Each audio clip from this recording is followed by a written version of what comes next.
नमस्कार दोस्तों, आप देख रहे हैं मरुधरा न्यूज। बात करते हैं आज की सिलेक्टेड और काम की मुख्य खबरों पर। भाजपा की दूसरी लिस्ट जारी। भाजपा ने आगामी लोकसभा चुनाव के लिए बेहतर कैंडिडेट्स की दूसरी लिस्ट जारी की है। इनमें 10 SC, 9 ST और 15 महिलाओं को टिकट दिया गया है। नितिन गडकरी नागपुर से, मनोहर लाल खट्टर करनाल से और पीयूष गोयल मुंबई नॉर्थ से चुनाव लड़ेंगे। पंकजा मुंडे को बीड से, अनुराग ठाकुर को हमीरपुर से, इंदौर से शंकर लालवानी और उज्जैन से अनिल फिरोजिया को टिकट मिला है। भाजपा ने 2 मार्च को 195 प्रत्याशियों की पहली लिस्ट जारी की थी। पार्टी ने अब तक कुल 267 कैंडिडेट्स के नाम जारी कर दिए हैं, लेकिन आसनसोल सीट से पहुंचे हैं और बाराबंकी से उपेंद्र राउत ने नाम वापस ले लिया है, यानी पार्टी के मौजूदा उम्मीदवारों की संख्या 265 है। SBI का सुप्रीम कोर्ट में हलफनामा। 2019 से 2024 तक 22,217 इलेक्टोरल बॉन्ड खरीदे गए। स्टेट बैंक ऑफ इंडिया के चेयरमैन दिनेश कुमार ने सुप्रीम कोर्ट में एफिडेविट जमा किया। इसमें बताया गया है कि इलेक्शन कमीशन को पेन ड्राइव में 2 फाइलें दी गई हैं, जिनमें इलेक्टोरल बॉन्ड खरीदने वाले की डिटेल्स और उन्हें इनकेस कराने वाली पार्टियों की जानकारी है।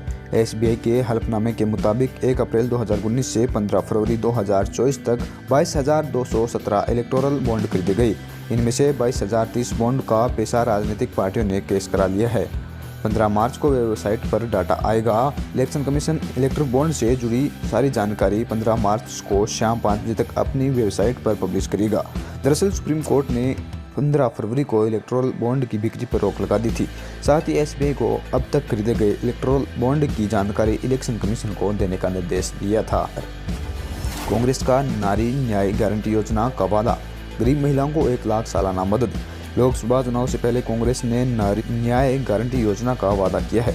इसके मुताबिक कांग्रेस की सरकार आने पर गरीब महिलाओं को हर साल 1 लाख रुपए की मदद और केंद्र सरकार की नई नियुक्तियों में महिलाओं को 50% आरक्षण मिलेगा। इससे पहले 7 मार्च को कांग्रेस ने युवाओं के लिए भी 5 गारंटियों का ऐलान किया था। महालक्ष्मी गारंटी। इसके तहत सभी गरीब परिवार की महिलाओं को सालाना 1 लाख रुपए की सहायता दी जाएगी। आधी आबादी पूरा हक। इसके तहत केंद्र सरकार की नई नियुक्तियों में आधा हक महिलाओं को मिलेगा। शक्ति का सम्मान। इस योजना के तहत आंगनवाड़ी, आशा और मिड डे मील वर्कर्स के मासिक वेतन में केंद्र सरकार का योगदान दुगना होगा। अधिकार मैत्री। इसके तहत हर पंचायत में महिलाओं को उनके हक के लिए जागरूक करने और जरूरी मदद के लिए अधिकार मैत्री के रूप में एक पैरा लीगल यानी कानूनी सहायक की नियुक्ति की जाएगी। सावित्रीबाई फुले हॉस्टल। सभी जिला मुख्यालयों में कामकाजी महिलाओं के लिए कम से कम 1 हॉस्टल बनाएंगे और देश में इन हॉस्टल्स की संख्या दोगुनी की जाएगी। ममता के भाई TMC के खिलाफ चुनाव लड़ेंगे। ममता ने कहा, मैंने उनसे रिश्ता खत्म कर दिया। पश्चिम बंगाल की मुख्यमंत्री ममता बनर्जी के भाई बाबुल ने हावड़ा सीट से TMC कैंडिडेट प्रसून बनर्जी के खिलाफ चुनाव लड़ने का ऐलान किया है। उन्होंने कहा कि प्रसून के अलावा कई सक्षम उम्मीदवार थे, जिन्हें नज़रअंदाज कर दिया गया।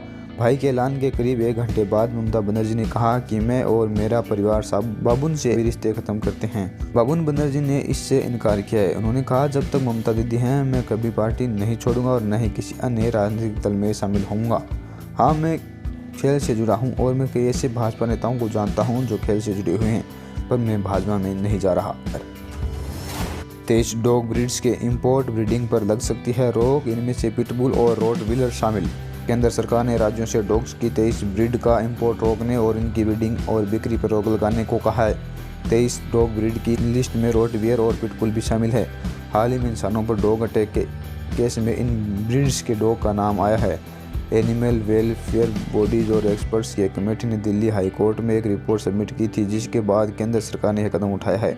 केंद्र ने राज्यों से कहा है कि लोकल प्रशासन इन डॉग्स की बिक्री और ब्रीडिंग के लिए लाइसेंस या परमिट न जारी करे। इन ब्रीड्स के जो डॉग पाले जा रहे हैं उन्हें स्टरलाइज कर दिया जाए ताकि आगे ब्रीडिंग को रोका जा सके। सेंसेक्स 906 गिरकर 72,761 पर बंद। स्मॉल कैप इंडेक्स 2,189 अंक टूटा।